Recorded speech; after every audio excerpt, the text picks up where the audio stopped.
ങ്ങളുമുണ്ട് എന്നുറക്കെ പ്രഖ്യാപിക്കാനാണ്. ഈ സർക്കാരിന്റെ ദ്രോഹ നടപടികൾ പൊതുസമൂഹത്തെ പോലെ തന്നെ ഏറ്റവും അധികം ഏറ്റുവാങ്ങിയത് കേരളത്തിലെ തൊഴിലാളികളാണ്. ഞാനതിൻ്റെ എല്ലാ കഥകളും ഒരുപോലെ ഇവിടെ പറയാൻ ആഗ്രഹിക്കുന്നില്ല. അത് വളരെ ദീർഘിച്ചു നിൽക്കുന്ന ഒരു പട്ടികയാണ്, ചില വിവരങ്ങളാണ്, വസ്തുതകളാണ്. കേരളത്തിലെ മത്സ്യത്തൊഴിലാളികൾ ഈ കേന്ദ്ര ഗവൺമെന്റിന്റെയും സംസ്ഥാന ഗവൺമെന്റിന്റെയും പുതിയ നയം മൂലം നമ്മുടെ കടലിലുള്ള എല്ലാ ധാതുസമ്പത്തും മണൽ ഉൾപ്പെടെയുള്ളത് അരിച്ചു പൊറുക്കാനായി ചിലത് വന്നുകൊണ്ടിരിക്കുക കേരളത്തിലേക്ക്. അങ്ങനെ വന്നാൽ ഈ കേരളത്തിന് അമൂല്യമായ സമ്പത്ത് നഷ്ടപ്പെടുമെന്ന് മാത്രമല്ല, അതിൻ്റെ കൂടെ മത്സ്യസമ്പത്തും അവസാനിച്ചു പോകും എന്നതാണ് ഏറ്റവും വലിയ ഭീഷണി. കേരളത്തിലെ നിർമ്മാണ തൊഴിലാളികൾ അവർക്ക് എത്ര മാസമായി ആനുകൂല്യം കിട്ടിയിട്ട്? കേരളത്തിലെ കർഷക തൊഴിലാളികൾ വർഷങ്ങളായി അവർക്ക് ലഭിക്കേണ്ട ആനുകൂല്യം ലഭിക്കുന്നില്ല. കേരളത്തിലെ മോട്ടോർ തൊഴിലാളികൾ, ആ മോട്ടോർ തൊഴിലാളികൾ സ്വന്തം വാഹനങ്ങളുമായി ഇന്ന് റോട്ടിലിറങ്ങി ആൾക്കാരെ കയറ്റി പോകാൻ സാധ്യമല്ല. അത്ര പൊള്ളുന്ന വിലയാണ് ഇന്ധനത്തിന്. അതിന് പുറമെ പോലീസുകാരുടെയും മോട്ടോർ വാഹന ഉദ്യോഗസ്ഥന്മാരുടെയും ദ്രോഹ നടപടികൾ അത് വേറെ നടക്കുന്നു. കേരളത്തിലെ ചുമട്ടുതൊഴിലാളികൾ ദീർഘകാലമായി കേരളത്തിൽ പ്രവർത്തിക്കുന്നവരാണ്. ഇന്ന് ഈ സമരത്തിൽ പങ്കെടുക്കാൻ വന്നവരിൽ നല്ലൊരു ശതമാനം കേരളത്തിലെ ചുമട്ടുതൊഴിലാളികളാണ്. ഒരു കാലത്ത് വലിയ സമരം കൊണ്ട്, പോരാട്ടം കൊണ്ട് ജീവിത നിലവാരത്തിൽ തന്നെ ഒരുപാട് മാറ്റങ്ങൾ ഉണ്ടാക്കി മുന്നോട്ട് പോകാൻ സാധിച്ചവരാണവർ. അവരുടെ തൊഴിൽ നഷ്ടപ്പെട്ടുകൊണ്ടിരിക്കുക. അവരെടുക്കുന്ന തൊഴിലൊക്കെ മറ്റു ചിലർ തട്ടിയെടുത്തുകൊണ്ടിരിക്കുകയാണ്. അത് ചുമട്ടുതൊഴിലാളി നിയമത്തിലെ ചില പഴുതുകൾ ഉപയോഗിച്ചുകൊണ്ടാണ്. ആ പഴുതും നടക്കണമെന്ന് ഞങ്ങളും നിങ്ങളെ കൂടെ നിൽക്കുന്ന CIT-യും ATC-യും INTC-യും ഒക്കെ ആവശ്യപ്പെടാൻ തുടങ്ങിയിട്ട് മാസങ്ങളും കാലങ്ങളും ഏറെയായി. ഇന്ന് നാളെ എന്ന് പറഞ്ഞ് അത് നീട്ടിക്കൊണ്ടുപോവുകയാണ്. നമുക്കറിയാം, നമ്മുടെ രാജ്യത്ത് അംഗനവാടിക്കാർ, ആശാ വർക്കർമാർ, തൊഴിലുറപ്പ് തൊഴിലാളികൾ, എന്ന് വെച്ചാൽ സ്കീം വർക്കർമാരായി കേരളത്തിൽ പണിയെടുക്കുന്ന തൊഴിലാളികൾ, അവരവസ്ഥ എന്താണെന്ന് കേരളത്തിൽ ഭാരിച്ച ജോലിയാണ് അവർ പേറി നടക്കുന്നത്. കിട്ടുന്ന ഓണറേറിയമാണെങ്കിൽ അത് വളരെ പരിമിതമാണ്. ഇങ്ങനെ പരിശോധിച്ചാൽ കേരളത്തിലെ സംഘടിതവും അസംഘടിതവുമായ മേഖലയിൽ, സംഘടിത മേഖല കാര്യം അഷ്റഫ് സാഹിബ് കൂടെ പറഞ്ഞല്ലോ, പൊതുമേഖലാ സ്ഥാപനങ്ങൾ ഏതാണ്ടൊക്കെ പൂട്ടിക്കൊണ്ടിരിക്കുക. തുറന്നു പ്രവർത്തിച്ചതിൽ ജോലി ഉണ്ടെങ്കിൽ കൂലിയില്ല എന്ന സ്ഥിതി വന്നിട്ടുണ്ട്. ചില സ്ഥാപനങ്ങളിൽ ജോലിയുമില്ല, കൂലിയുമില്ല. എന്നാൽ പിരിഞ്ഞു പോകുമ്പോൾ വല്ലതും കൊടുക്കണ്ടേ? അതിനും ഈ ഇടതുപക്ഷ മുന്നണി സർക്കാർ തയ്യാറായിട്ടില്ല എന്നതാണ് ദുഃഖകരമായ സാഹചര്യം. പൊതുമേഖലാ സ്ഥാപനങ്ങളെ തൊഴിലാളികൾ ആത്മഹത്യ ചെയ്തു തുടങ്ങി. ആര് കേരളം ഭരിക്കുമ്പോൾ, നിങ്ങൾ ഈ കേരളം ഭരിക്കുമ്പോൾ ഈ പട്ടിക നീണ്ടു പോകുന്നതാണ്. നമ്മുടെ രാജ്യത്ത് അസംഘടിത തൊഴിലാളി മേഖലയിൽ ധാരാളം തൊഴിലാളികളുണ്ട്. തെരുവ് കച്ചവടക്കാർ, ഷോപ്പ് തൊഴിലാളികൾ, അതുപോലെ തയ്യൽ തൊഴിലാളികൾ, പ്ലാന്റേഷൻ തൊഴിലാളികൾ, ഇങ്ങനെ തുടങ്ങിയിട്ടുള്ള പാചക തൊഴിലാളികൾ, ഇങ്ങനെ തുടങ്ങി ആ പട്ടിക നീണ്ടു പോകുന്നതാണ്. ഇവിടെ വന്ന ഏതാണ്ട് 30-35 മേഖലയിലെ തൊഴിലാളികൾ ഈ പ്രയാസങ്ങൾ കൊണ്ടും ഇവിടെ എത്തിയിട്ടുള്ള തൊഴിലാളികളാണ്. ഞാനിനി ആരെങ്കിലും പേര് വിട്ട് എന്ന് പറഞ്ഞുകൊണ്ട് നിങ്ങൾക്കൊരു പ്രയാസമുണ്ടാകാൻ പാടില്ല. എല്ലാവരെയും ഉദ്ദേശിച്ചാണ് ഞാൻ ഈ പറയുന്നത്. മാത്രമല്ല, സലാം സാഹിബും അതുപോലെ തന്നെ മുരളി സാറും ഒക്കെ ഇവിടെ എത്തിക്കഴിഞ്ഞിട്ടുണ്ട്. അവർക്കും കുറേ കാര്യങ്ങൾ ഇതിനെക്കുറിച്ച് പറയാനുണ്ട്. ഈ തൊഴിലാളികളുടെ പ്രയാസങ്ങളും പ്രശ്നങ്ങളും ഏറ്റെടുത്തുകൊണ്ടാണ് സ്വതന്ത്ര തൊഴിലാളി യൂണിയൻ ഒരു സമരത്തേക്ക് വരുന്നത്. നിങ്ങൾ ഓർക്കുന്നുണ്ടാവും, ഈ സമരത്തിന് മുമ്പ് 3 ദിവസം ഈ സെക്രട്ടേറിയറ്റ് മുന്നിൽ ഘട്ടം ഘട്ടമായി സമരം നടത്തിയവരാണ് നമ്മൾ. ഇത് നമ്മൾ തീരുമാനിച്ചു. 5000-ഓളം തൊഴിലാളികൾ, നമ്മുടെ നേതാക്കന്മാർ ഇവിടെ എത്തിച്ചേരണമെന്നുള്ളത് നമ്മൾ ആവശ്യപ്പെട്ടു. 5000-ൽ ഒന്നുപോലും കുറയാത്ത തൊഴിലാളി നേതാക്കന്മാർ ഇവിടെ എത്തിക്കഴിഞ്ഞു എന്നാണ് ഞങ്ങൾ മനസ്സിലാക്കുന്നത്. ഈ സമരം നമ്മൾ ആവിഷ്കരിച്ചത് വളരെ ചുരുങ്ങിയ ദിവസം കൊണ്ടാണ്. ആ യൂണിറ്റ് റൈഡ് ഒന്ന് കഴിഞ്ഞു, 19-ാം തീയതി കഴിഞ്ഞു. നമ്മൾ 25-ാം തീയതി ഒന്ന് കൂടി. എന്ന് വെച്ചാൽ 10 ദിവസം കൊണ്ടാണ് നമ്മുടെ നേതാക്കന്മാർ ഈ തിരുവനന്തപുരത്ത് എത്തിയത്. നമുക്ക് കാലാവസ്ഥ വല്ലാത്തൊരു ചൂടാണ്. ആ ചൂടിനേക്കാൾ വലിയ ചൂട് തൊഴിൽ മേഖലയിൽ ഇപ്പം അനുഭവിച്ചുകൊണ്ടിരിക്കുകയാണ്. ഞാൻ ഈ സർക്കാരിനെ കുറിച്ച് ഒരൊറ്റ വാക്ക് പറയട്ടെ. ഇത് ഏത് തരം സർക്കാരാണ്? ഞങ്ങളൊക്കെ പഴയ കമ്മ്യൂണിസ്റ്റുകാരാണ്. ആ കൂട്ടത്തിൽ ഇവർ പെടില്ല എന്ന കാര്യം എനിക്ക് ഉറപ്പാണ് സ്നേഹിതന്മാരെ. ഇവർ ഇടതുപക്ഷമല്ല. എന്നാൽ വലതുപക്ഷമാണ്. വലതുപക്ഷത്തിനും അല്പം മാന്യത കാണും. തീവ്ര വലതുപക്ഷത്തേക്ക് പോയ ഗവൺമെന്റായി ഈ ഗവൺമെന്റ് മാറിയിട്ടുണ്ട്. അതുകൊണ്ടാണല്ലോ 2 ദിവസം മുമ്പ് CPM-ന്റെ സെക്രട്ടറി പറഞ്ഞത് ആർട്ടിഫിഷ്യൽ ഇന്റലിജൻസ് സോഷ്യലിസത്തിലേക്കുള്ള യാത്രയാണ് എന്ന് പറഞ്ഞാൽ അങ്ങനെ പറയാൻ ഈ ലോകത്ത് ഒരു കമ്മ്യൂണിസ്റ്റ് പാർട്ടി നേതാവ് മാത്രമേ കാണൂ, അത് നിങ്ങളാണ് എന്ന് ഈ സമയത്ത് പറയാൻ ആഗ്രഹിക്കുന്നു. ആർട്ടിഫിഷ്യൽ ഇന്റലിജൻസ് ഞങ്ങൾ ഇതൊന്നുമില്ല, പക്ഷെ അത് വരുമ്പോൾ ഉള്ള തൊഴിൽ നഷ്ടപ്പെടാൻ പാടില്ല. തൊഴിൽ സാഹചര്യങ്ങളിൽ കുറെ കൂടി അനുകൂലമായി സ്ഥിതി ഉണ്ടാക്കണം. തൊഴിലാളിക്ക് കുറെ കൂടി ആയാസത്തോടു കൂടി പണിയെടുക്കാൻ സാധിക്കണം. അങ്ങനെ ഉൽപാദനം വർദ്ധിപ്പിക്കാൻ സാധിക്കണം.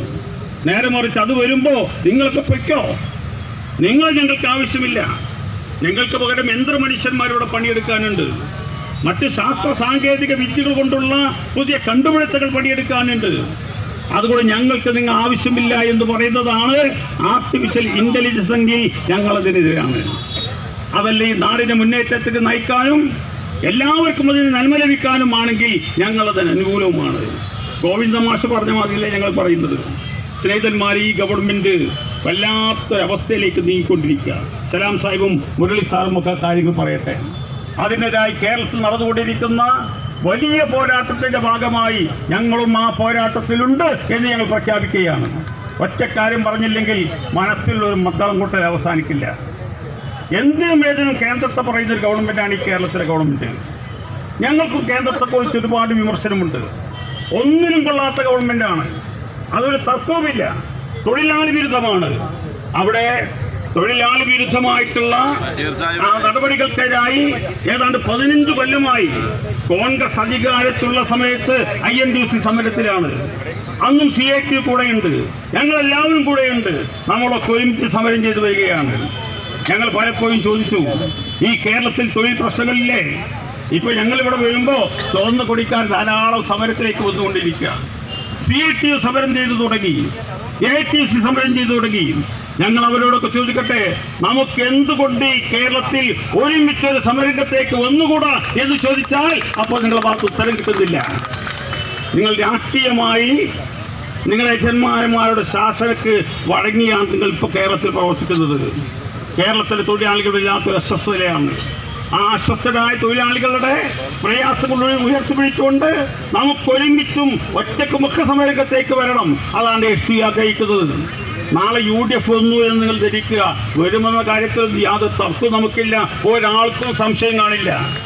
അങ്ങനെ വന്നാൽ കേരളത്തിൽ തൊഴിലാളികൾ യോജിച്ച സമരം ആവശ്യമുണ്ടോ? ഞങ്ങളും INTUC-യും ആ സമരത്തിന് മുന്നിലുണ്ടാകുമെന്ന് നിങ്ങൾ മനസ്സിലാക്കണം. അതാണ് തൊഴിലാളി രാഷ്ട്രീയം. ഞാൻ ആ കാര്യങ്ങൾ മാത്രമാണ് നിങ്ങളുടെ ശ്രദ്ധയിൽപ്പെടുത്തുന്നത്. അതുകൊണ്ട് സ്നേഹിതന്മാരെ, ബഹുമാനപ്പെട്ട കുഞ്ഞാലിക്കുട്ടി സാഹിബ് ഇങ്ങോട്ട് പുറപ്പെട്ടിട്ടുണ്ട്. അദ്ദേഹം ഇവിടെ എത്തിച്ചേരും. അതിനു മുമ്പ് സംസാരിക്കാനായി പ്രിയപ്പെട്ട സലാം സാഹിബും അതുപോലെ മുരളി സാറും ഇവിടെ എത്തിയിട്ടുണ്ട്. PK ബഷീർ MLA ഇവിടെ സന്നിഹിതനായിട്ടുണ്ട്. അവരൊക്കെ സംസാരിക്കും. ആദ്യമായും കൂടെ സംസാരിക്കാനായി പ്രിയപ്പെട്ട K മുരളീധരൻ. നമുക്കെല്ലാവർക്കും അറിയാം, കേരളത്തിന്റെ കോൺഗ്രസ് പ്രസ്ഥാനത്തിൽ തലയെടുപ്പുള്ള നേതാവ്. ഞാൻ മറ്റൊന്നും പറയുന്നില്ല, വളരെ അടുത്ത സുഹൃത്തുക്കളാണ് നമ്മൾക്ക്. UDF-ന്റെ നേതാവ്, UDF-ന് എല്ലാവർക്കും സ്വീകാര്യമായ നേതാവ്, അതാണ് K മുരളീധരൻ. അദ്ദേഹത്തെ ക്ഷണിച്ചുകൊണ്ട് ഞാൻ വാക്കുകൾ അവസാനിപ്പിക്കുന്നു. ചടങ്ങിൽ സംബന്ധിക്കുന്ന പ്രിയപ്പെട്ട നേതാക്കന്മാരെ, സഹപ്രവർത്തകർ, ആദ്യമായി തന്നെ ഇത്രയും നല്ലൊരു സെക്രട്ടേറിയറ്റ് മാർച്ച് സംഘടിപ്പിച്ച STU-വിൻ്റെ എല്ലാ നേതാക്കളെയും പ്രവർത്തകരെയും അഭിവാദ്യം ചെയ്യാം. വളരെ വിശദമായി തന്നെ ശ്രീ റഹ്മത്തുള്ള ഈ കാര്യങ്ങളെക്കുറിച്ചൊക്കെ പ്രതിപാദിക്കില്ല.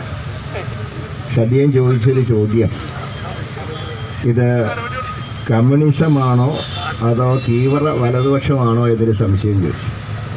അതിനൊറ്റ ഉത്തരവേ ഉള്ളൂ, ഇത് പിണറായിസമാണ്.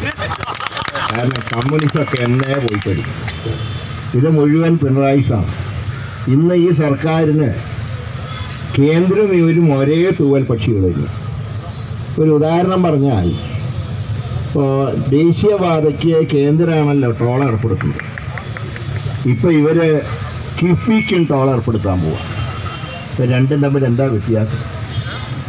കേന്ദ്രം വിമാനത്താവളങ്ങളും മറ്റും സ്വകാര്യ മേഖലയ്ക്ക് തൊഴിലെഴുതി കൊടുക്കുമ്പോൾ കേരളത്തിലെ പൊതുമേഖലാ സ്ഥാപനങ്ങൾ ഈ സർക്കാർ സ്വകാര്യ മേഖലയ്ക്ക് തീരെഴുതി കൊടുക്കും. ഇപ്പോൾ ഞാൻ ഒരു ഉദാഹരണം പറയാം, നമ്മുടെ വാട്ടർ അതോറിറ്റി.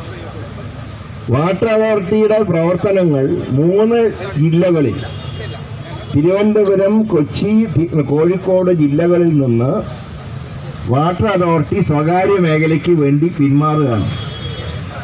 അതായത് സ്വകാര്യ കമ്പനികളെ ഏൽപ്പിക്കുക. ആ കമ്പനികളാണ് ഈ 3 നഗരത്തിലെ ജലവിതരണം ഇനി ചെയ്യാൻ പോകുന്നത്. വൈദ്യുതി മേഖലയിലാണെങ്കിൽ ബഹുമാനപ്പെട്ട കുഞ്ഞാലിക്കുട്ടി സാഹിബ് ഈ വേദിയിലേക്ക് കടന്നു വരിക.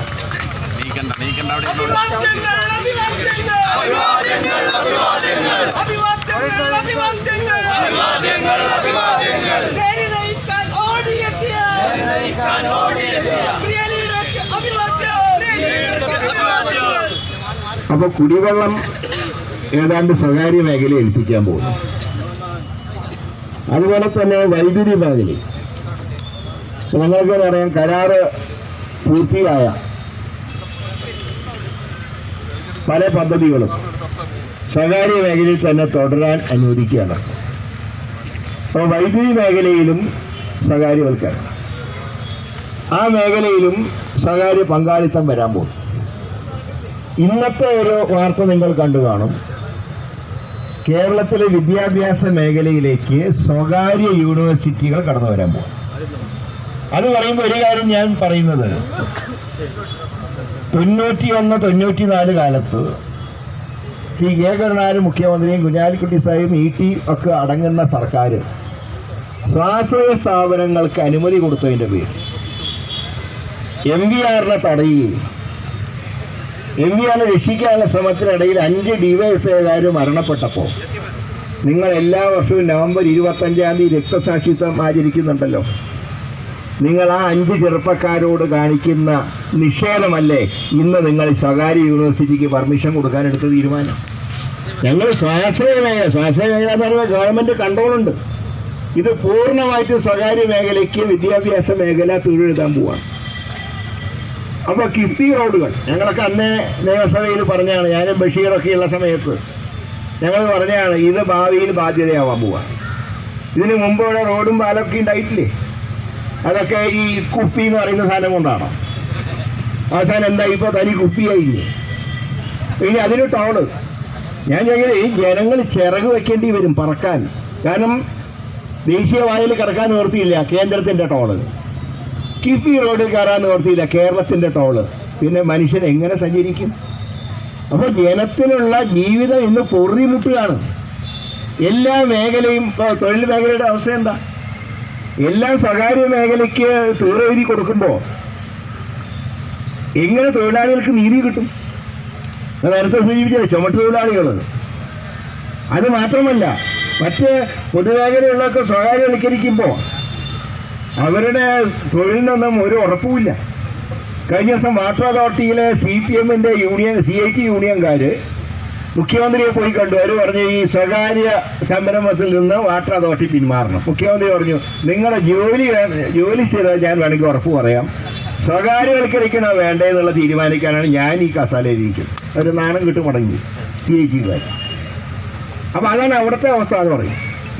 പിന്നെ ഇപ്പം എന്താ ഒരു പരിഹാരം എന്ന് വെച്ചാൽ ഇവർ നിർദ്ദേശിക്കുന്നത്, ഇതൊന്നും നിങ്ങളിങ്ങനെ ഓർത്തുകൊണ്ടിരിക്കേണ്ട, നല്ല മദ്യം നന്നായി കഴിച്ച് ബോധം കെട്ടി ജീവിച്ചാൽ മതി.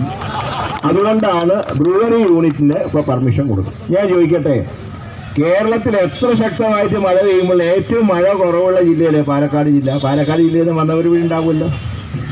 വർഷകാലത്ത് പോലും ഏറ്റവും മഴ കേരളത്തിൽ കുറവ് പാലക്കാട് ഏരിയ, പാലക്കാട് പുനലൂർ ഏരിയയിലൊക്കെയാണ്. അവിടെ ഭൂഗർഭജലം ഊറ്റിയെടുക്കുന്ന ബ്രൂവറി യൂണിറ്റ് ആർക്ക് വേണ്ടിയിട്ടാണ്? പണ്ട് പ്ലാച്ചിമടയിലെ Coca Cola company, Coca Cola soft drink, ആ കൊക്കക്കോള കമ്പനിക്ക് എതിരായി സമരം നയിച്ചു എല്ലാ പാർട്ടിക്കാരും ഉണ്ടായിരുന്നു. കാരണം വെള്ളത്തിന് ക്ഷാമം നേരിടും എന്ന്, അല്ലെങ്കിൽ തന്നെ വെള്ളമില്ലാത്ത സ്ഥലത്ത് ഇതുപോലത്തെ സ്കീം പ്രാവർത്തികമല്ല എന്ന് പറഞ്ഞു. അതിന് നേതൃത്വം കൊടുത്ത ശ്രീ വീരേന്ദ്രകുമാറാണ്. അതിന് നേതൃത്വം കൊടുത്ത ആളാണ് ഇന്നത്തെ വൈദ്യുതി മന്ത്രി കൃഷ്ണൻകുട്ടി. ഇവരൊക്കെയുള്ള ഈ സർക്കാരാണ് ബ്രൂവറി യൂണിറ്റിന് പെർമിഷൻ കൊടുക്കുന്നത്. ഇതിനെല്ലാം പുറമെ മദ്യത്തിനേക്കാൾ മാരകമായിട്ടുള്ള കഞ്ചാവും മയക്കുമരുന്നും ഇന്ന് വിദ്യാലയങ്ങൾ കേന്ദ്രീകരിച്ച് വിൽപ്പന നടക്കുക. ഇപ്പോൾ നമ്മൾ പത്രത്തിലും TV-യിലും കാണുന്നില്ലേ, 9 വയസ്സുള്ള കുട്ടീനെ 11 വയസ്സുകാരൻ ബലാത്സംഗം ചെയ്തു. എന്താ കാരണം? ആ കുട്ടികളുടെ മനസ്സ് മരവിച്ചുപോയി. അവര് സ്നേഹത്തിന്റെ അടിമകളായി ഇന്ന് സ്നേഹത്തിന്റെ അടിമകളല്ല, കഞ്ചാവിന്റെ അടിമകളായി നമ്മുടെ യുവതലമുറയെ മാറ്റുകയാണ്. ഇത് നിയന്ത്രിക്കാൻ പോലീസിന് കഴിയുന്നുണ്ടോ? കൊലക്കേസ് പ്രതി രണ്ടാമതും കൊല ചെയ്യാൻ വന്നപ്പോൾ പോലീസ് ഉപദേശിച്ചു വിട്ടു എന്നാ പറയുന്നത്, പാലക്കാട് ചെന്താമരയിലെ. ഇതിൽ അയാളുടെ സങ്കടം എന്താ അറിയോ? 3 പേരെ കൊല്ലാൻ പറ്റിയില്ല, ഇനിയും 2 പേരെ എൻ്റെ ലിസ്റ്റ് ബാക്കിയുണ്ട്. അതുകൊണ്ട് അത് ഞാൻ ചെയ്യണമെങ്കിൽ എന്നെ വെറുതെ വിടണ്ട, വേണമെങ്കിൽ വലിയ ശിക്ഷ എന്നെ എനിക്ക് തന്നോ. ആ അവസ്ഥയിലേക്ക് കേരളത്തിയില്ലേ? എന്തിനായിരുന്നു സ്വന്തം അമ്മായിയപ്പനെ ശ്വാസം മുട്ടിച്ച് കൊന്ന മരുമകൾക്ക് വേണ്ടി ഈ ക്യാബിനറ്റിലൊരു മന്ത്രി 14 വർഷം മറ്റേ ഇത് പൂർത്തിയാക്കി, ശിക്ഷ പൂർത്തിയാക്കി എന്നാണ് പറയുന്നത്. ഈ 14 വർഷത്തിൽ 2 കൊല്ലം വരവുള്ളായിരുന്നു. ഇനി അവരെയും കൂടെ തുറന്നു വിട്ടാൽ സ്വന്തം ഭർത്താവിനെ അതിനെ കൊല്ലില്ലാന്ന് ആരുകൊണ്ടു. അപ്പൊ ഇവിടെ കൊലപാതകത്തിനും പോലീസ് കൂട്ടുനിൽക്കുന്നു. ഇതൊക്കെ കണ്ട് ഗവൺമെന്റ് കയ്യും കെട്ടി നോക്കി നിൽക്കുന്നു. തൊഴിലാളികൾക്ക് ഒരു നേരത്തെ ശമ്പളം പോലും കിട്ടാത്ത അവസ്ഥയിലേക്ക് കേരളത്തിൽ KSRTC ഇന്നലെ എന്തിനാ സമരം ചെയ്തത്? ശമ്പള പരിഷ്കരണത്തിനല്ല സമരം ചെയ്തത്. ചെയ്ത ജോലിക്ക് ശമ്പളം കിട്ടാൻ ഒരു കമ്മ്യൂണിസ്റ്റുകാരൻ ഭരിക്കുന്ന കേരളത്തിൽ തൊഴിലാളികൾക്ക് സമരം ചെയ്യേണ്ടി വന്നു എന്ന് പറഞ്ഞാൽ ഇതിൽ പരം നാണക്കേടുണ്ടോ? അതാണ് ഞാൻ റഹ്മത്തുള്ള പറഞ്ഞതിന് മറുപടി പറഞ്ഞത്. ഇത് കമ്മ്യൂണിസ്റ്റും അല്ല, തീവ്ര വലതുപക്ഷമല്ല, ഇത് വെറും പിണറായിസമാണ്. എന്തും ചെയ്യാൻ മടിക്കാത്ത അവസ്ഥയിലേക്ക് ഇന്ന് കേരളത്തിലെ കമ്മ്യൂണിസ്റ്റ് പ്രസ്ഥാനത്തിന് എത്തിച്ചത് പിണറായി വിജയനാണ്. ഒരു പരികർമ്മിയുണ്ട് ഗോവിന്ദ മാഷ് പറയുന്നത് എന്താണ് ഗോവിന്ദ മാഷ് തന്നെ അറിഞ്ഞുകൂടാ. ആദ്യം പറഞ്ഞു ആർട്ടിഫിഷ്യൽ ഇന്റലിജൻസും ഉണ്ട്, ഈ മുതലാളിമാരുടെ ഉൽപ്പന്നങ്ങളൊക്കെ കെട്ടിക്കിടക്കും, അങ്ങനെ മുതലാളിമാരൊക്കെ വഴിയാധാരാവും. ഇതിങ്ങനെ പണ്ട് കൊക്കിനെ പിടിച്ച പോലെയായിപ്പോയി. കൊക്കിൻ്റെ തലയിൽ വെണ്ണ വയ്ക്കും, വെണ്ണ വെച്ചാൽ അത് ഉരുകി കണ്ണിൽ പിടിക്കുമ്പോൾ കൊക്കിനെ പിടിക്കാമെന്ന് പണ്ടൊരു വിദ്വാൻ പറഞ്ഞായിട്ട് കേട്ടിട്ടുണ്ട്. ഇത് പറയാണ് മുതലാളിത്തം നശിപ്പിക്കാൻ, മുതലാളിത്തത്തിൻ്റെ ഉൽപ്പന്നങ്ങൾ കെട്ടിക്കിടക്കുന്നത്. മുതലാളിമാർക്ക് സുഖമാണ്, വന്നാലും എന്ത് വന്നാലും. നമ്മളാരും ടെക്നോളജിക്ക് എതിരൊന്നുമല്ല. പക്ഷെ ഇങ്ങനത്തെ വ്യാഖ്യാനങ്ങളൊക്കെ കൊടുത്ത് ജനങ്ങൾ അപഹാസ്യരാവരുതെന്ന് മാത്രമേ പറയുന്നുള്ളൂ. ഒരു കാര്യം വ്യക്തമാണ്, ഇപ്പോൾ കുഞ്ഞാലി സാഹിബ് ഉൾപ്പെടെയുള്ള UDF നേതാക്കളുണ്ട്. 2 കാര്യത്തിൽ ഞങ്ങൾ ഇനി കോംപ്രമൈസ് ചെയ്യില്ല. ബ്രൂവറി യൂണിറ്റോടെ ഒരു കാരണവശാലും തുടങ്ങാൻ സമ്മതിക്കില്ല. 2, കിറ്റി റോഡുകൾക്ക് ടോളാർപ്പെടുത്തി ജനങ്ങളെ ദുരിതത്തിലാഴ്ത്താൻ ഞങ്ങൾ സമ്മതിക്കില്ല. എല്ലാ സമരങ്ങളും UDF ഞങ്ങൾ വെജിറ്റേറിയൻ സമരമാണ് നടത്തുന്നത്. കാരണം നമുക്ക് ഇനി അടുത്ത തവണ നമ്മൾ അധികാരത്തിൽ വരണ്ടല്ലേ, അതുകൊണ്ട് നമ്മൾ വെജിറ്റേറിയൻ സമരമാണ്. പക്ഷേ ഈ അവസാനത്തെ 1.5 കൊല്ലക്കാലം കടുംപെട്ട് വെട്ടാൻ നോക്കിയാൽ സമരം ചിലപ്പോൾ നോൺ വെജിറ്റേറിയനിലേക്ക് പോവും എന്ന് മാത്രം പറഞ്ഞുകൊണ്ട് SUവിൻ്റെ സമരത്തിന് എല്ലാവിധത്തിലുള്ള അഭിവാദ്യങ്ങൾ അർപ്പിക്കുന്നു. എല്ലാവർക്കും എന്നെ വിനീതമായി പറഞ്ഞു. ദീർഘകാലമായി ശമ്പളം കൊടുക്കുന്നില്ല, ആനുകൂല്യങ്ങൾ കൊടുക്കുന്നില്ല, അതുപോലെ അസംഘടിത മേഖല പ്രശ്നങ്ങളും. ഈ എല്ലാ പ്രശ്നങ്ങളും ഏറ്റെടുത്തുകൊണ്ട് ഞങ്ങൾ നടത്തുന്ന സമരം ഞാൻ നേരത്തെ സൂചിപ്പിച്ച പോലെ കേരളത്തിലെമ്പാടും നടക്കുന്ന വലിയ സമരത്തിൻ്റെ ഭാഗമായിട്ടാണ്. ഈ സർക്കാരിനെ പുറത്താക്കാൻ കേരളത്തിലെ ജനങ്ങൾ നടത്തുന്ന എല്ലാ സമരത്തിൻ്റെയും കൂടെ ഞങ്ങളുണ്ട് എന്ന് പ്രഖ്യാപിക്കുന്ന സമരം. ആ സമരം ഉദ്ഘാടനം ചെയ്യാൻ ഞങ്ങളെ സംബന്ധിച്ച് ഏറ്റവും അനുയോജ്യനെന്ന് പറയുന്നത് ഈ തെരഞ്ഞെടുപ്പ് പോരാട്ടത്തിൽ മുസ്ലിം ലീഗിനെ കുഞ്ഞാലിക്കുട്ടി സാഹിബ് നയിക്കും എന്ന് പറഞ്ഞതിന് ശേഷം നടക്കുന്ന സ്വതന്ത്ര തൊഴിലാളി യൂണിയന്റെ ഏറ്റവും വലിയ സമരമാണ് നടക്കുന്നത്. അങ്ങ് തന്നെ നയിക്കണം, ഈ സർക്കാരിനെ പുറത്താക്കണം, തൊഴിലാളികളുടെയും പാവപ്പെട്ട ജനങ്ങളുടെയും പ്രശ്നങ്ങൾക്ക് അടിയന്തരമായി പരിഹാരം കാണാൻ സാധിക്കണം. ഞാൻ ഏറ്റവും ആദരവോടുകൂടി കുഞ്ഞാലിക്കുട്ടി സാഹിബിനെ ഈ സമരം ഉദ്ഘാടനം ചെയ്യാൻ ക്ഷണിച്ചുകൊണ്ട് അവസാനിപ്പിക്കുന്നു.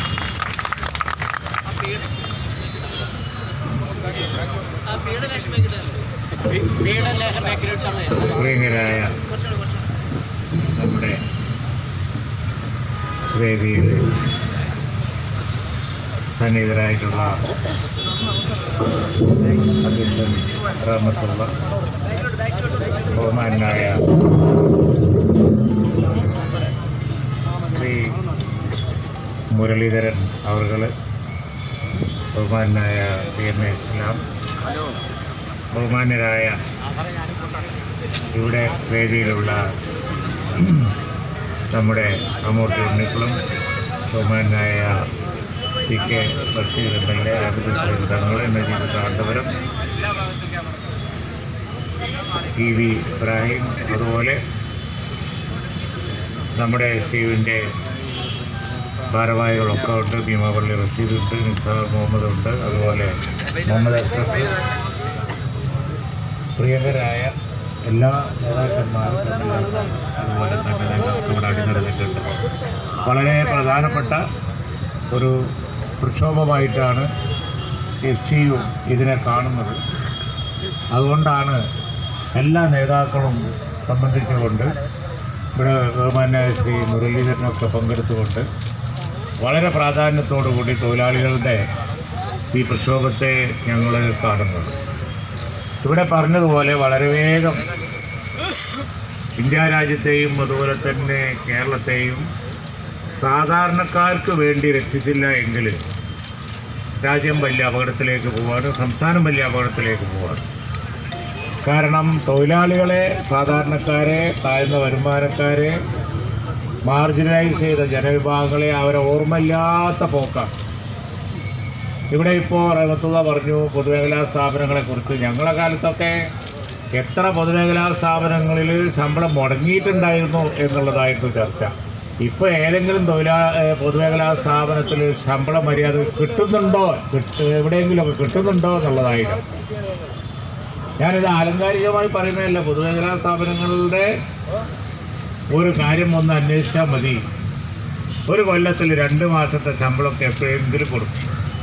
SRTC മാത്രമല്ല, മറ്റെല്ലാ പൊതുമേഖലാ സ്ഥാപനങ്ങളിലെയും സ്ഥിതി അത് തന്നെയാണ്. അതൊരു വിഷയമല്ല, അത് ചർച്ചാ വിഷയമല്ല. അങ്ങനെ ആയിപ്പോയി. തൊഴിലാളികളുടെ വലിയ അപ്പോസ്തലന്മാരാണല്ലോ ഭരിക്കുന്നത്. അപ്പം പിന്നെ അവർ നോക്കിക്കോളും എന്ന ഒരു പൊതുധാരണ പണ്ടുണ്ടായിരുന്നു. ഇപ്പോൾ അമേരിക്കയിൽ ട്രംപ് അധികാരത്തിൽ വന്ന മാതിരിയാണ്, തോന്നിയതൊക്കെ ചെയ്യുകയാണ് പോണ പോക്കിൽ. എനിക്ക് കൊണ്ട് ഏതാണ്ട് ഉറപ്പായിട്ട് ഇനി നമ്മളില്ല അന്നാ പിടിച്ചോ എന്ന് പറഞ്ഞിട്ട് പോണതൊക്കെ ചെയ്യാൻ പറ്റുന്നതൊക്കെ ഒടിച്ചൂരി ചെയ്യാവുന്നതൊക്കെ ചെയ്യണം. അല്ലെങ്കിൽ ബ്രൂവറി ഇപ്പം സ്ഥാപിക്കും ആരെങ്കിലും. അങ്ങനെയാണെന്നുണ്ടെങ്കിൽ തുടക്കത്തിൽ നോക്കിക്കൂടെ? ഇപ്പം പോണ പോക്കിൽ ഈ ബ്രൂവറി സ്ഥാപിക്കാൻ നോക്കുന്നതൊക്കെ ഏതാണ്ട് ഒരു ബോധ്യം വന്നിരിക്കുന്നു. ഈ പാർലമെൻറ്റ് തെരഞ്ഞെടുപ്പിലെ ഇലക്ഷൻ്റെയും അതുപോലെ ബൈ ഇലക്ഷൻ്റെയും ഒക്കെ റിസൾട്ട് കണ്ടിട്ടാവും ഇനി നമ്മളില്ല എന്നാൽ പിടിച്ചോ പോണ ഓക്കല്ലേ എന്നുള്ള ധാരണയിലാണ് എന്ന് തോന്നുന്നുണ്ട്. പക്ഷെ എന്തായാലും UDF വന്നേ തീരൂ. അതുപോലെ തന്നെ തൊഴിലാളികളെയും സാധാരണക്കാരെയും രക്ഷപ്പെടുത്തിയേ പറ്റുള്ളൂ. ശ്രീ മുരളീധരൻ പറഞ്ഞല്ലോ കിഫ്ബി. ഞങ്ങൾ തുടക്കത്തിൽ പറഞ്ഞാണ്, വരുമാനമില്ല എങ്കിൽ എന്തിനാ കിഫ്ബി? റോഡും കാര്യങ്ങളും ഒക്കെ പണ്ടും നടന്നിരുന്നില്ല. ടാക്സ് വരുമാനം കൊണ്ട് റോഡ് കെട്ടാനും പാലം കെട്ടാനും ആണെന്നുണ്ടെങ്കിൽ പിന്നെ ഈ ഒരു വെള്ളാരയെ വേറെ സൃഷ്ടിക്കേണ്ട ആവശ്യമില്ല. അതിൻ്റെ തലപ്പത്ത് കുറേ റിട്ടയർഡ് ഉദ്യോഗസ്ഥന്മാരെല്ലാവരും കൂടി വെച്ച് മറ്റൊരു ഏജൻസിയുടെ ആവശ്യമില്ല. അതുകൊണ്ട് ഈ വളഞ്ഞ വഴിക്ക് മൂക്ക് പിടിക്കേണ്ട. കേന്ദ്രം പണം തരുന്നില്ല, ലോൺ എടുക്കാൻ സമ്മതിക്കുന്നില്ല എന്നുണ്ടെങ്കിൽ ഉമ്മൻചാണ്ടിയൊക്കെ ചെയ്തിരുന്നത് പോലെ അത് വാങ്ങാനുള്ള കഴിവ് പ്രകടിപ്പിക്കാൻ വേണ്ടത്. ആ സമയത്ത് പോയി പറയുന്നിടത്തൊക്കെ ഒപ്പിട്ട് കൊടുത്തു. എന്നിട്ട് വന്നിട്ട് ഇവിടെ കിഫ്ബി ഉണ്ടാക്കി. അവസാനം കിഫ്ബി കൊണ്ടെന്താ കാര്യം? കിഫ്ബിയുടെ പണം തിരിച്ചടക്കണം എന്നുണ്ടെങ്കിൽ പഠിച്ച പണി 18 നോക്കിയോല്ലോ. ലണ്ടനിൽ പോയി മണി മുട്ടി നോക്കി, അതേപോലെ തന്നെ ഇവിടെ കിടന്ന് തല കുത്തി മറിഞ്ഞു നോക്കിയിട്ട് അവസാനം ജനങ്ങൾ ട്രോൾ കൊടുക്കും. ഇത് May 1 ഞാൻ എൻ്റെ പ്രസംഗത്ത് പറഞ്ഞാണ്. കുറച്ച് കഴിയുമ്പോൾ നിങ്ങൾക്ക് ട്രോൾ കഴിക്കേണ്ടി വരും. ഇത് ട്രോൾ വിളിക്കാപ്പോൾ ഇത് പേടിച്ച് അടച്ചടച്ച് നിന്ന് ഇപ്പോൾ പോണ പോക്കിൽ ഇത് ഏർപ്പെടുത്തി കളയാം എന്ന് പറഞ്ഞ് ട്രോൾ ഏർപ്പെടുത്തി. നാട്ടിലുള്ള എല്ലാ പാലങ്ങൾക്കും ട്രോൾ, നാട്ടിലുള്ള ചെറിയ ചെറിയ പാലങ്ങൾക്കും അതുപോലെ റോഡുകൾക്കും ഒക്കെ ട്രോൾ എടുത്തു കളഞ്ഞുകൊണ്ടിരിക്കുമ്പോൾ മേജർ റോഡിനും പാലത്തിനും ഒക്കെ മാത്രമായി ട്രോൾ ചുരുക്കിക്കൊണ്ടിരിക്കുമ്പോൾ ഇവരുടെ കിഫ്ബി കാരണം ഇപ്പോൾ ഇവിടെ മുരളീധരൻ പറഞ്ഞ പോലെ തലക്കും വിലക്കും ട്രോള്. അങ്ങോട്ട് തിരിഞ്ഞാലും പൈസ കൊടുക്കണം, ഇങ്ങോട്ട് തിരിഞ്ഞാലും പൈസ കൊടുക്കണം. കേരളം പോലെ ജനസാന്ദ്രതയുള്ള ഒരു സ്റ്റേറ്റിലോ ഒരു റോട്ടിൽ നിന്ന് മറ്റേ റോട്ടൊക്കെ തിരിഞ്ഞ് അതിന് ഇങ്ങോട്ട് ഇറങ്ങി ട്രോള് കൊടുക്കലല്ലാതെ പോണ്ടാതെ വെക്കുന്നത് അതിനേക്കാളും നല്ലത്. അതിനേക്കാളും നല്ല അതാണ്, അല്ലെങ്കിൽ നടന്നു പോകാൻ നല്ലത്. അപ്പോൾ ട്രോളിൻ്റെ ഒരു കൈലാസമായി. അപ്പോൾ അതുകൊണ്ട് തന്നെ നമുക്കറിയാം ഈ രീതിയിലുള്ള ദുർഭരണമാണ്. അപ്പോൾ തൊഴിലാളികൾ, സാധാരണക്കാർ, ആളുകളെ മുഴുവൻ മറന്ന് കുറച്ച് മുതലാളിമാർ ബാക്കിയുള്ളവർക്ക് വേണ്ടി ഉള്ള ഒരു ഭരണപരിഷ്കാരങ്ങൾ, ഒരു ഭരണപരിഷ്കാരത്തിനും ഇപ്പോൾ മടിക്കുന്നില്ല. ഞാൻ ട്രംപിൻ്റെ ഉദാഹരണം പറഞ്ഞു. അങ്ങനെ ട്രംപ് അധികാരത്തിൽ വന്നപ്പോൾ കണ്ടില്ലേ, സാധാരണതയിൽ മനുഷ്യൻ ചെയ്യാൻ മടിക്കുന്നതൊക്കെ ട്രംപ് ചെയ്യുന്നുണ്ട്. ഇന്ത്യ ഗവൺമെൻറ് വിവരം തന്നെ അറിഞ്ഞിട്ടില്ല. ഒരു വിമാനം നിറച്ച് 100-200 ആളുകളെ സൈനിക വിമാനത്തിൽ കയറ്റി അവിടുന്ന് ഇങ്ങോട്ട് പാർസൽ ചെയ്തിട്ടുണ്ട് എന്നുള്ള വിവരം തന്നെ ഗവൺമെൻറ് അറിഞ്ഞിട്ടില്ല. വാർത്ത പുറത്തു വന്നപ്പോഴാണ് കയറ്റി അയച്ചത് മനുഷ്യന്മാരാണ് എന്നുള്ളത് ഗവൺമെൻറ് അറിയുന്നത്, നമ്മൾ തന്നെ അറിയുന്നു. ഇന്ന് രാവിലെ വന്ന് ഇറങ്ങുകയാണ്. കോൺഗ്രസ് എത്ര കാലം ഈ രാജ്യം ഭരിച്ച നയ രംഗത്ത് ഇങ്ങനെ ഒരു പരാജയം വേറെ ഉണ്ടായിട്ടുണ്ട്. അവിടുന്ന് ആളുകളെ ട്രംപ് നമ്മുടെ ബായി ആണെന്ന് പറഞ്ഞിട്ടപ്പോൾ അവസാനം അവിടെയുള്ള ഉണ്ടായിരുന്ന ആളുകളെ അവിടെ നിന്നിട്ട് കുടിയൊഴിപ്പിക്കുക. നമ്മൾ ഒരുപാട് ഗൾഫ് രാജ്യങ്ങളിലൊക്കെ പിന്നെ അനധികൃത കുടിയേറ്റക്കാരെ അവർക്ക് പൊതുവാപ്പ് കൊടുക്കും. അങ്ങനെയൊക്കെയാണ് അവർ എന്നിട്ട് അവിടെ നിൽക്കാൻ പാടില്ല എന്ന് പറയല്. ഇതെന്താ ട്രംപ് ചെയ്തത്? ഒറ്റക്കാറ്റി അയക്കൽ. ഇനിയിപ്പോൾ ഒരുപാട് ആളുകൾ വരുന്നുണ്ട്. അപ്പോൾ വല്ലാത്തൊരു കാലമാണ് ഇന്ത്യ. ഡോളറിൻ്റെ പിന്നെ വിനിമയ നിരക്ക് മേലോട്ട് പോയിക്കൊണ്ടിരിക്കും. നമ്മളെ ഉറുപ്പിയുടെ വില താണുകൊണ്ടിരിക്കും. വിലക്കയറ്റം പിന്നെയും ഉണ്ടാവും. അവർക്ക് പ്രശ്നമല്ല, ഇന്ത്യ ഗവൺമെൻറ്റിന് പ്രശ്നമല്ല. കാരണം എന്താ വെച്ചാൽ മുതലാളിമാരതൊന്നും ബാധിക്കൂല. വിലക്കയറ്റം ഉണ്ടായാലും അവിടുന്ന് ഇങ്ങോട്ട് ഉറുപ്പ്യൻ്റെ വില പറഞ്ഞാൽ അവിടുന്ന് ഇങ്ങോട്ട് പൈസ അയക്കുമ്പോൾ മെച്ചാണ്. അപ്പോൾ എന്താണ് അവരെ കണക്കൂട്ടുക? സാധാരണക്കാരെ സംബന്ധിച്ചിടത്തോളം ജീവിക്കാൻ പ്രയാസമാവും. അങ്ങോട്ട് തിരിഞ്ഞാൽ ടോൾ, ഇങ്ങോട്ട് തിരിഞ്ഞാൽ ടോൾ. അതുപോലെ തന്നെ കുടിക്കാൻ വെള്ളമില്ല. പാലക്കാട്ടെ ജനങ്ങൾ കൊക്കക്കോല കമ്പനി പറ്റൂല എന്നും പറഞ്ഞ് സമരം ചെയ്ത് കെട്ടുകെട്ടിച്ച നാട്ടിൽ അതിനേക്കാളും വലിയ വെള്ളം ഊറ്റുന്ന ബ്രൂവറി കൊണ്ടുവരുന്നു എന്ന് പറഞ്ഞാൽ ചിന്തിക്കാൻ പറ്റും. എന്ത് വേണമെങ്കിലും ആവാം എന്നുള്ള ഒരു വിചാരമാണ്.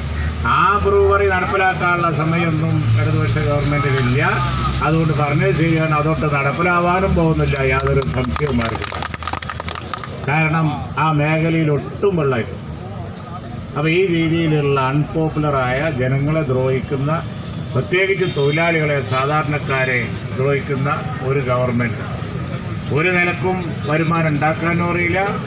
അതുപോലെ തന്നെ ആ വികസന പ്രവർത്തനങ്ങൾ ഇംപ്ലിമെൻ്റ് ചെയ്യാനും അറിയില്ല. അതുപോലെ തന്നെ മുഴുവൻ തീരുമാനങ്ങളും ജനങ്ങൾക്കെതിരെ, സാധാരണക്കാർക്കെതിരെ, തൊഴിലാളികൾക്കെതിരെ. ഇത് നമുക്ക് അനുവദിക്കാൻ വയ്യ. അതിനെതിരായിട്ടുള്ള വലിയ പ്രക്ഷോഭമാണ് ഈ നാട്ടിൽ നടക്കുന്നത്. അതിൻ്റെ ഭാഗമായി തന്നെയാണ് STU ഇന്ന് സെക്രട്ടേറിയറ്റിൻ്റെ മുമ്പിൽ ഈ പരിപാടി നടത്തുന്നത്. ധാരാളം ജനപ്രതിനിധികളൊക്കെ സംസാരിക്കാനുള്ളത് കൊണ്ട് ഞാൻ ദീർഘിപ്പിക്കുന്നില്ല. ഒരു കാര്യം ഉറപ്പാണ്, ഈ ഒരു വർഷം നിൽക്കാത്ത പ്രക്ഷോഭവുമായി, ജനകീയ സമരങ്ങളുമായി തൊഴിലാളികളും സാധാരണക്കാരും ഇവിടെ ഉണ്ടാവുമെന്ന് പറഞ്ഞുകൊണ്ട് ഞാൻ ഇതിൻ്റെ ഉദ്ഘാടനം ചെയ്യും.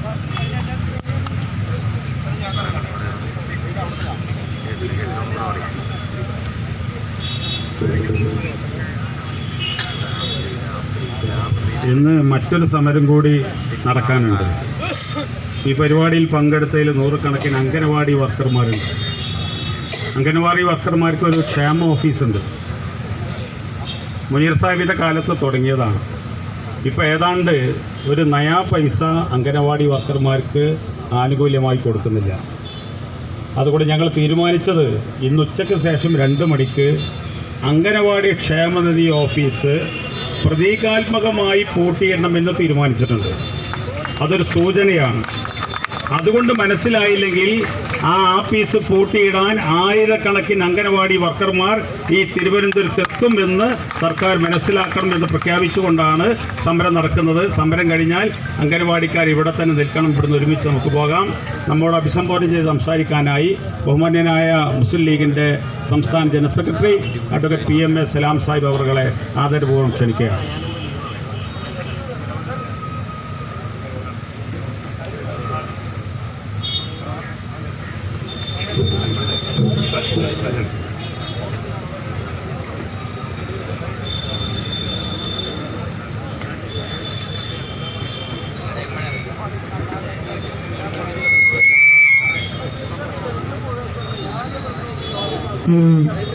ജനങ്ങളും അനുഭവിച്ചു കൊണ്ടിരിക്കുന്ന പ്രയാസങ്ങളുടെ നേർചിത്രമാണ് ഇന്ന് നമ്മുടെ ഇവിടെ കാണുന്നത്. ഈ STU പ്രഖ്യാപിച്ച സെക്രട്ടേറിയറ്റ് മാർച്ചിൽ കേരളത്തിൽ അങ്ങോളം ഇങ്ങോളമുള്ള തൊഴിലാളി പ്രവർത്തകർ, വിവിധ മേഖലകളിൽ പ്രവർത്തിക്കുന്നവർ കൂട്ടമായി ഇങ്ങോട്ട് ഒഴുകിയെത്തിയത് വെറുതെയല്ല. അവരനുഭവിക്കുന്ന പ്രയാസങ്ങൾ അവരുടെ നെഞ്ചിലെ നെരിപ്പോടി ഉരുകിത്തീരുകയാണ്. എല്ലാ മേഖലയിലും ജനങ്ങൾ വിഷമിക്കുന്നു. അതിൻ്റെ അനുഭവം നമ്മൾ പങ്കുവെക്കുന്നു. മലയോര പ്രദേശങ്ങളിലെ ജനങ്ങൾ അനുഭവിക്കുന്ന പ്രയാസങ്ങൾ ആസ്പദമാക്കി ശ്രീ വി ഡി സതീശൻ്റെ നേതൃത്വത്തിലുള്ള ജാഥ മലയോര മേഖലകളൊക്കെ സന്ദർശിച്ച് അവിടുത്തെ ജനങ്ങളുടെ വികാരങ്ങൾ തൊട്ടറിഞ്ഞ് ഇന്ന് തിരുവനന്തപുരത്ത് സമാപിക്കുന്നു. കടലോര മേഖല അവരനുഭവിക്കുന്ന പ്രയാസങ്ങൾക്ക് കയ്യും കണക്കുമില്ല. മത്സ്യസമ്പത്ത് കാലങ്ങളായി വൈദേശിക മത്സ്യബന്ധന കമ്പനികൾ കൈയടക്കിയിരിക്കുന്നു. ബാക്കിയുള്ളത് ഇന്ത്യ രാജ്യത്തിലെ തന്നെ കോർപ്പറേറ്റുകൾക്ക് പങ്കുവച്ചിരിക്കുന്നു. മത്സ്യബന്ധന മേഖലയും മത്സ്യവിതരണ മേഖലയുമൊക്കെ ഒരുപാട് ബുദ്ധിമുട്ടുകൾ നേരിട്ടുകൊണ്ടിരിക്കുന്ന ഒരു കാലഘട്ടത്തിൽ കടൽ മണൽ ഖനനം എന്നൊരു പുതിയ ആഘാതം കൂടി കടലോര നിവാസികളുടെ തലയിൽ വെക്കാൻ ഗവൺമെൻറ് തീരുമാനിച്ചിരിക്കുന്നു. ഇപ്പം കടലോരവും മലയോരവും കഴിഞ്ഞ് ബാക്കിയുള്ള തീരപ്രദേശത്ത് ജീവിക്കുന്ന മനുഷ്യർ എത്രത്തോളം പ്രയാസങ്ങൾ അനുഭവിക്കുന്നുണ്ട്. എല്ലാ വിഭാഗങ്ങളും എല്ലാവരും സമരത്തിലാണ്. KSSL തൊഴിലാളികൾ ഇന്നലെ മുതൽ സമരം ആരംഭിച്ചു. ഇവിടെ ബഹുമാനപ്പെട്ട ശ്രീ മുരളി പറഞ്ഞ പോലെ ശമ്പള വർധനവിനല്ല, വേതന വർധനവിനല്ല, ആനുകൂല്യങ്ങൾ വർദ്ധിപ്പിക്കാനല്ല അവർ സമരം ചെയ്യുന്നത്. തങ്ങൾ ജോലി ചെയ്ത കാലത്തെ ശമ്പളമെങ്കിലും ഞങ്ങൾക്ക് തരണമെന്ന് ആവശ്യപ്പെട്ടുകൊണ്ടാണ് സമരത്തിന് നോട്ടീസ് കൊടുത്തിട്ട് ഒരുപാട് കാലമായി. ബഹുമാനപ്പെട്ട മന്ത്രി എന്ന് പറയുന്നത് പെട്ടെന്ന് കണ്ണടച്ച് തുറക്കുമ്പോഴേക്ക് തീരുമാനമെടുക്കാൻ പറ്റുമോ? ചെയ്ത ജോലിക്ക് കൂലി കൊടുക്കണമെന്നത് നിർബന്ധമല്ലേ? അത് കൊടുക്കാതിരിക്കുമ്പോൾ അത് ആവശ്യപ്പെടുമെന്നത് അറിയില്ലേ? ഭരിക്കാൻ അറിയില്ലെങ്കിൽ നൊട്ടുനായങ്ങൾ പറഞ്ഞ് അധ്വാനിച്ചവൻ്റെ കൂലി നിഷേധിക്കുന്ന ഈ ഗവൺമെൻറ്റിന് ഇടതുപക്ഷമെന്നോ കമ്മ്യൂണിസമെന്നോ പറയാൻ പറ്റുമോ?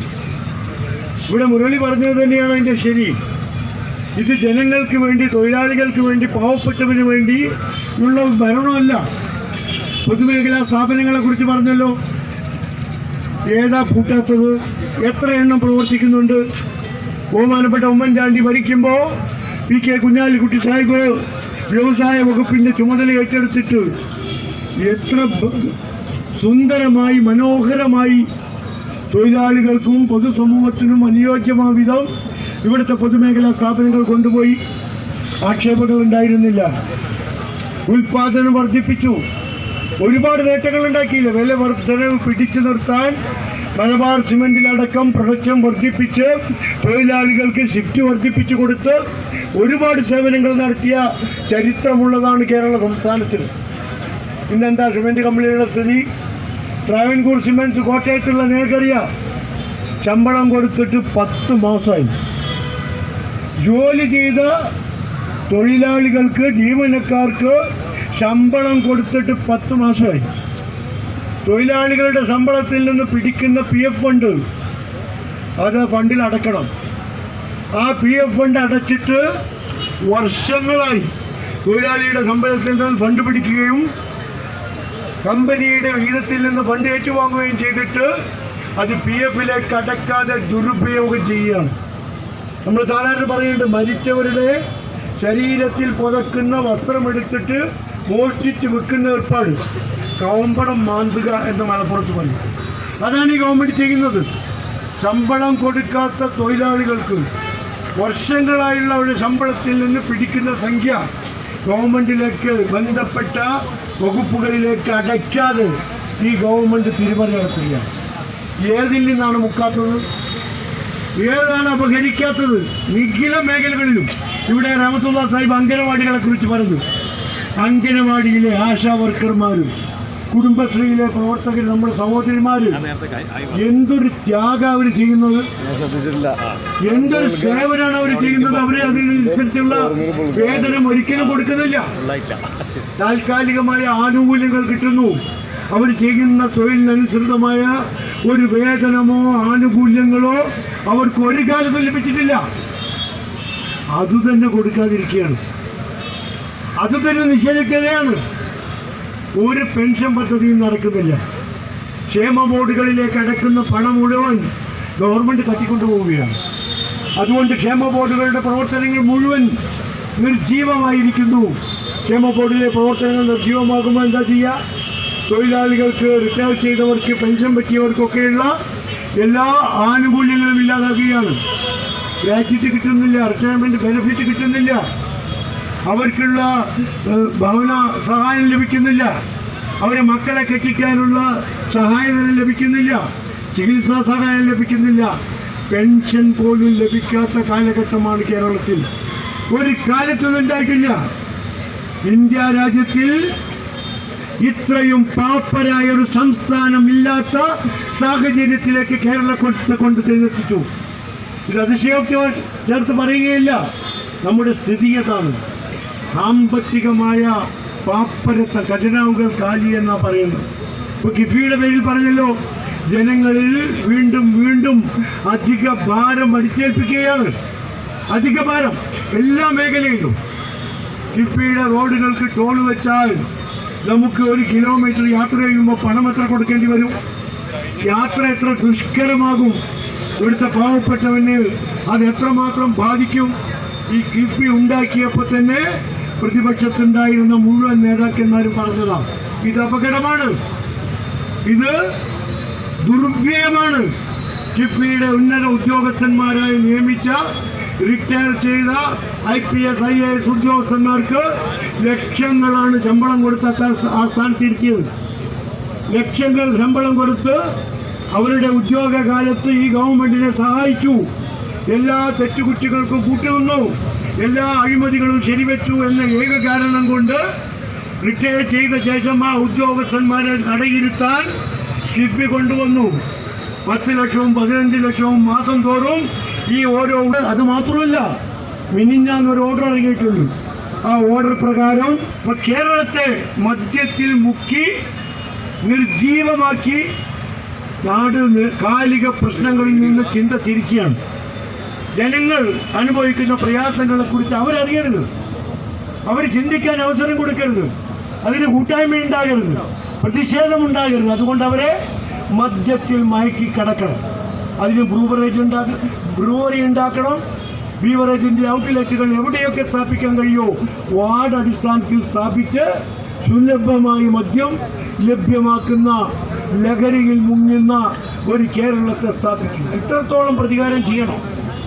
പാർലമെന്റ് തെരഞ്ഞെടുപ്പിൽ പരാജയപ്പെടുത്തിയതും നിയമസഭാ ഉപതെരഞ്ഞെടുപ്പുകളിലും തദ്ദേശ സ്ഥാപനങ്ങളിലേക്കുള്ള ഉപതെരഞ്ഞെടുപ്പുകളുമൊക്കെ ഈ ഗവൺമെന്റിനെ പരാജയപ്പെടുത്തിയ കേരളത്തിലെ ജനങ്ങളോടുള്ള പ്രതികാരം ചെയ്യുകയാണ് ഈ ഗവൺമെന്റ് എന്നത് വ്യക്തമാണ്.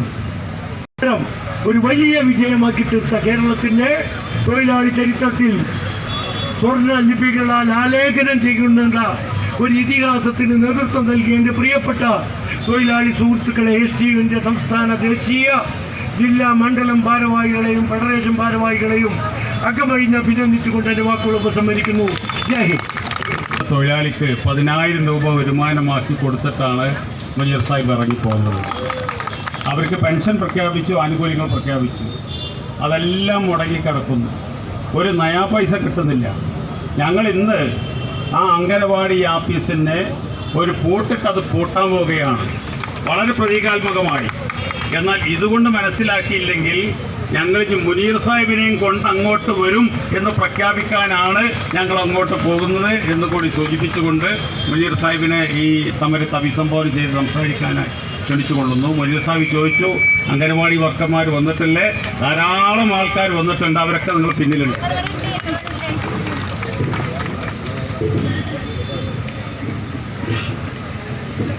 STUവിൻ്റെ സംസ്ഥാന പ്രസിഡന്റ് അഡ്വക്കേറ്റ് എം റഹ്മത്തുള്ള, സംസ്ഥാന ജനറൽ സെക്രട്ടറി മുഹമ്മദ് അഷ്റഫ്, മുസ്ലിം ലീഗിൻ്റെ സംസ്ഥാന ജനറൽ സെക്രട്ടറി അഡ്വക്കേറ്റ് PMA സലാം സാഹിബ്, പ്രിയപ്പെട്ട STU ദേശീയ പ്രസിഡന്റ് അഹമ്മദ് കുട്ടി Muthukulam, Abid Hussain Thangal, K Basheer, Najeeb Kanthapuram, Beemapally Rasheed, MA Kareem, advocate Haneefa, Kalladi Aboobacker, K Kunhali, C Muhammad Rafi, സംസ്ഥാന ഭാരവാഹികൾ, അംഗങ്ങൾ, പ്രിയപ്പെട്ട സംസ്ഥാന ട്രഷറർ നായിൻ അബൂബക്കർ സാഹിബ്, STU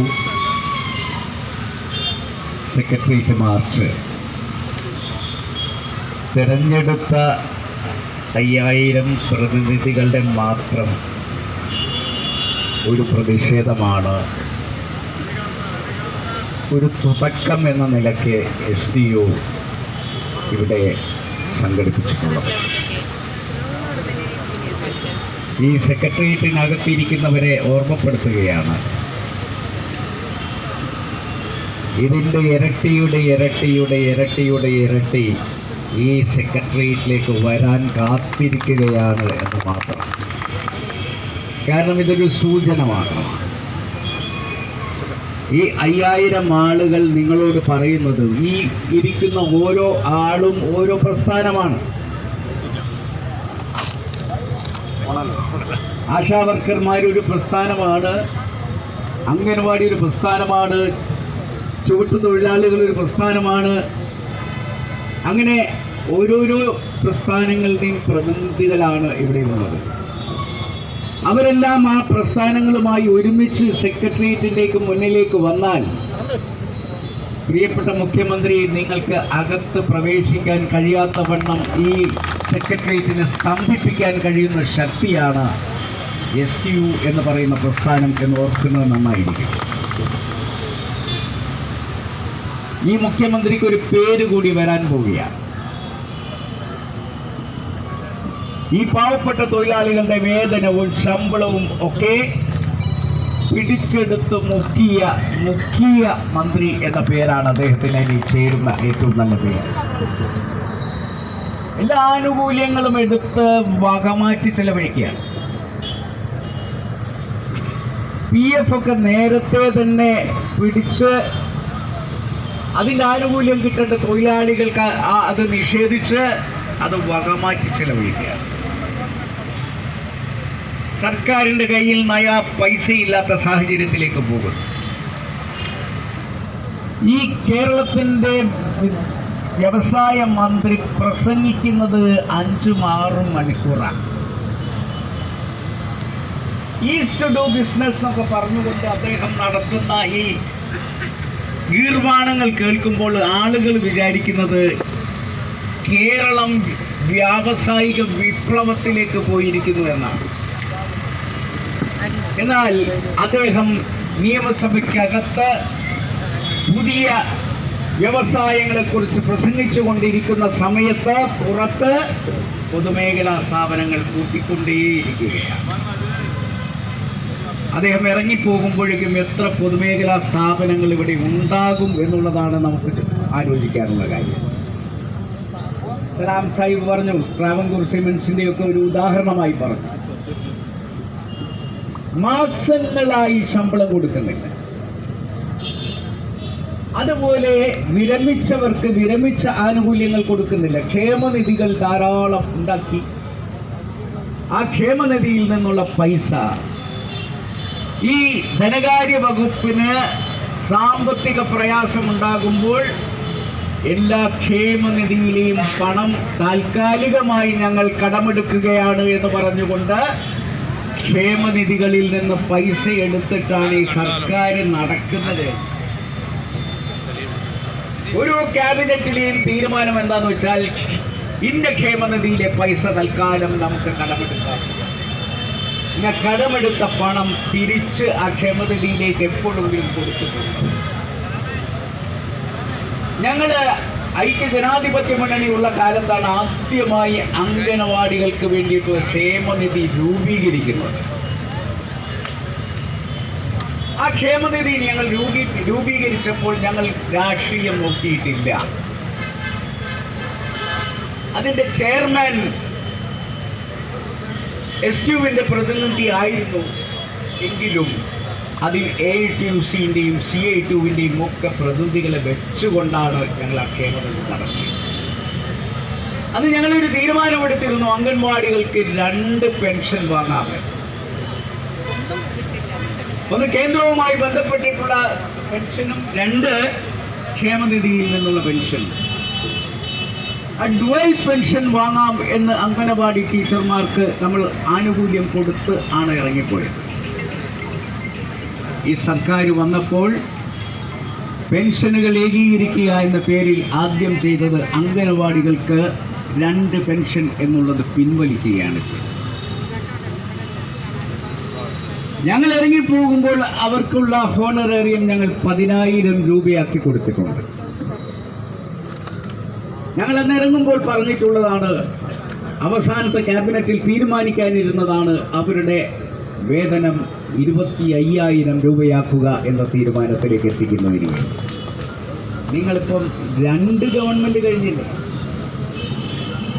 ഈ പാവപ്പെട്ട അംഗനവാടി വർക്കർമാരെയും ഹെൽപ്പർമാരെയും നിങ്ങൾ എല്ലാ പരിപാടികൾക്കും ആളെ കൂട്ടുന്നതിന് വേണ്ടി ഉപയോഗിക്കുന്നില്ലേ? സർക്കാരിൻ്റെ എല്ലാ പദ്ധതികളും നടപ്പിലാക്കുന്നതിന് വേണ്ടി ആശാ വർക്കർമാരെയും അംഗനവാടി ടീച്ചർമാരെയും അല്ലേ ഉപയോഗിക്കുന്നത്? ആശാ വർക്കർമാരുടെ സ്ഥിതി അതിദയനീയമാണ്. ഏറ്റവും കൂടുതൽ ജോലി ചെയ്യുന്ന അവർക്ക് 6,000 രൂപയുള്ളത് 1,000 രൂപ കൂട്ടിക്കൊടുത്ത് 7,000 രൂപയാക്കി. ഇത്രയും കുറഞ്ഞ പണത്തിന് ആശാ വർക്കർമാരെ കൊണ്ട് പണിയെടുപ്പിക്കുന്ന ഒരു സർക്കാർ എന്ത് തൊഴിലാളി സൗഹൃദ സർക്കാരാണ് എന്നാണ് നിങ്ങൾ അവകാശപ്പെടുന്നത്?